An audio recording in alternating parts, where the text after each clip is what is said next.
오늘의 시냇가에 심은 나무 말씀입니다. 이 시간 말씀 묵상을 위해서 함께 기도해요. 날마다 풍성한 은혜를 주시는 하나님 감사해요. 이 시간 하나님의 말씀을 묵상합니다. 성령님 말씀을 잘 깨닫도록 도와주시고 믿음으로 순종할 수 있도록 함께 해주세요. 예수님의 이름으로 기도합니다. 아멘. 오늘 우리가 함께 나눌 하나님의 말씀은 사도행전 21장 39절에서 40절까지 말씀이에요. 우리가 이 시간 하나님의 말씀을 함께 한 목소리로 읽겠습니다. 시작! 그때 바울은 나는 길리기아의 다소에서 태어난 유대인이며 유명한 도시의 시민입니다. 저 사람들에게 말할 수 있게 해주십시오 하고 간청하였다. 부대장이 허락하자 바울은 층계에 서서 사람들에게 조용히 하라고 손짓을 한 후 히브리 말로 다음과 같이 말하였다. 아멘. 할렐루야. 한둘께 아동모 친구들 사랑하고 축복합니다. 오늘 우리가 나눌 말씀은 용기 있게 복음을 전한 바울이란 제목의 말씀이에요. 여러분, 우리가 어제 나눈 말씀처럼 바울은 성령님의 인도하심에 순종해서 예루살렘으로 향했어요. 예루살렘으로 가는 길 여러 선지자들이 바울에게 경고하며 말했죠.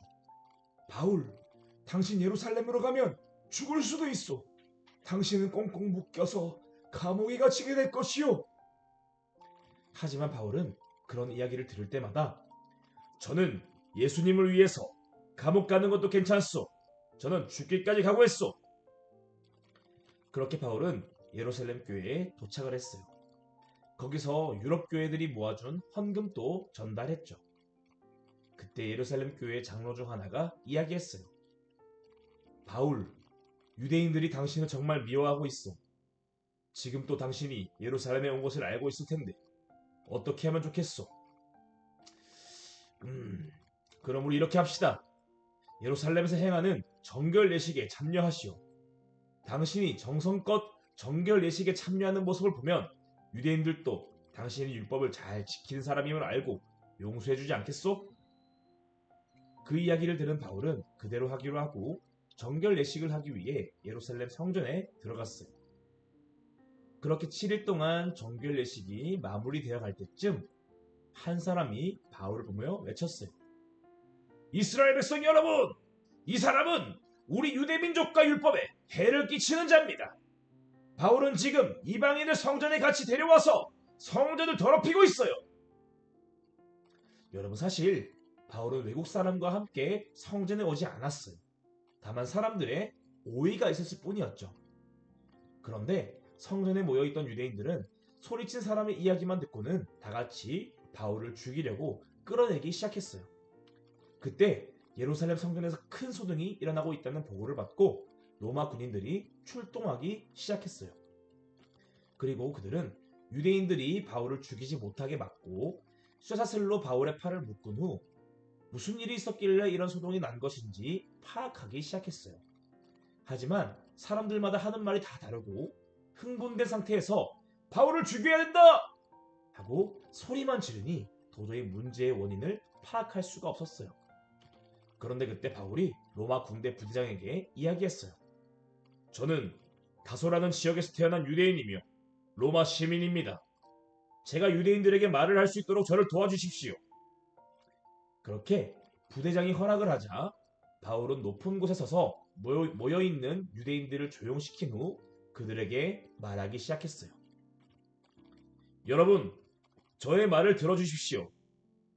저는 외국에 있는 다소라는 도시에서 태어났지만 유대인으로서 이곳 예루살렘에서 자랐습니다. 저는 유명한 율법학자이자 이 땅에서 말씀을 가르쳤던 가말리엘의 제자로서 율법에 대한 엄격한 교육을 받았습니다. 그래서 저는 하나님에 대한 열심을 가지고 예수 믿는 사람들을 괴롭히기도 했고 감옥에 가두고 심지어는 죽인 적도 있습니다. 그런데 저는 다메섹으로 기독교인들을 잡으러 가던 중에 예수님을 만나게 되었어요. 그리고 저는 후에 예루살렘에 돌아와서 기도하던 중 예수님께서 저를 외국인들을 전도하는 전도자로 부르셨다는 음성을 듣게 되었습니다. 그래서 저는 외국인들에게 열심히 전도를 했던 겁니다. 그런데 유대인들은 바울의 말을 듣다가 그 말을 끊고 소리 지르기 시작했어요. 저놈을 죽여야 된다! 저놈을 살려주면 안 된다! 그러자 부대장은 바울을 부대 안으로 끌고 들어갔어요.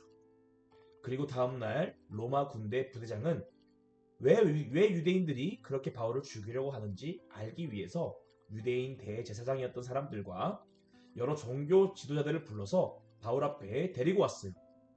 그때 바울은 그 자리에서 저는 원래 바리새파 사람입니다. 그런데 제가 목숨까지 걸고 이렇게 이 땅에 온 것은 부활하신 예수님을 만났기 때문입니다. 예수님을 믿으면 우리도 죽음에서 부활할 수 있기 때문입니다. 저는 그것을 믿습니다. 그러자 그 자리에 모여있던 바리새파 사람들은 바울의 편을 들어주었고 제사장과 사두개파 사람들은 바울에게 잘못이 있다고 이야기하며 서로 논쟁을 하기 시작했어요. 그리고 그날 밤 하나님께서 바울에게 찾아오셔서 말씀하셨어요. 바울아, 용기를 내라. 네가 예루살렘에서 나를 이렇게 증거하려고 노력했던 것처럼 네가 이탈리아 로마에서도 나를 전해야 할 것이다. 내가 너를 지켜줄 것이다. 여러분, 바울은 어려움이 닥칠 것을 알고서도 예루살렘으로 내려왔어요. 그리고 아니나 다를까 유대인들은 바울을 보자마자 그를 죽이려고 했어요. 어찌 보면 바울의 입장에서는 정말 이러다가 죽을 수도 있겠다고 하는 그런 걱정과 두려운 마음도 들었을지 몰라요.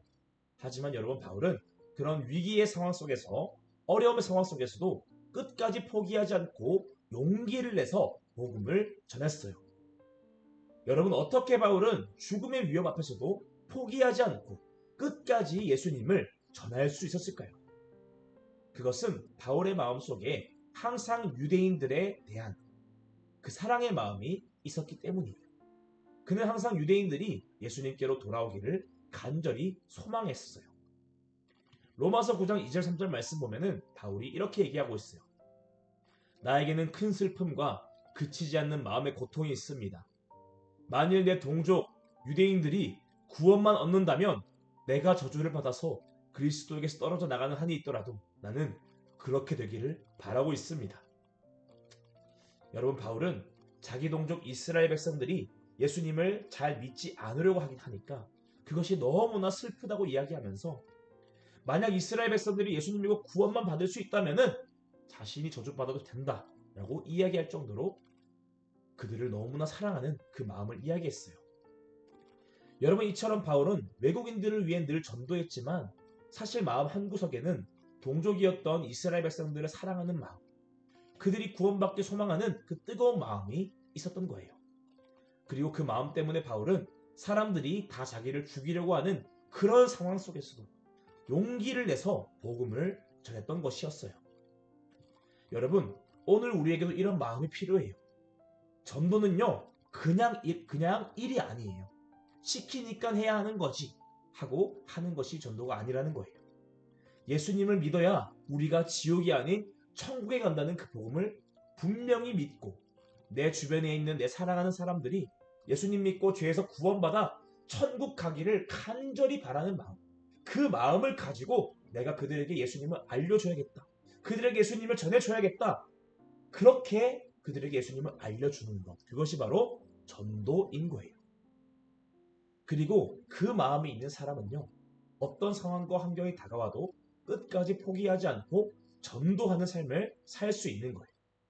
여러분, 오늘 그 하나님 아버지의 마음, 한 사람을 살리기 원하는 그 뜨거운 사랑의 마음이 저와 여러분들의 마음이 될 수 있기를 바랍니다. 그리고 그 마음을 가지고 바울처럼 어떤 상황에서도 전도를 포기하지 않고 많은 사람들에게 예수님을 알려주고 예수님께로 그들을 인도할 수 있는 그 위대한 하나님의 역사에 쓰임받을 수 있는 우리 한돌 어린 친구들 다 될 수 있길 축복합니다. 이 시간 말씀을 생각하며 함께 기도해요. 하나님, 오늘 저에게 한 사람을 사랑하는 마음, 한 사람이 주님께로 돌아오길 간절히 바라시는 그 주님의 마음을 부어주세요. 하나님의 마음을 가지고 바울처럼 어떤 상황에서도 용기 내서 전도할 수 있는 멋진 전도자가 되게 해주세요. 예수님의 이름으로 기도합니다. 아멘.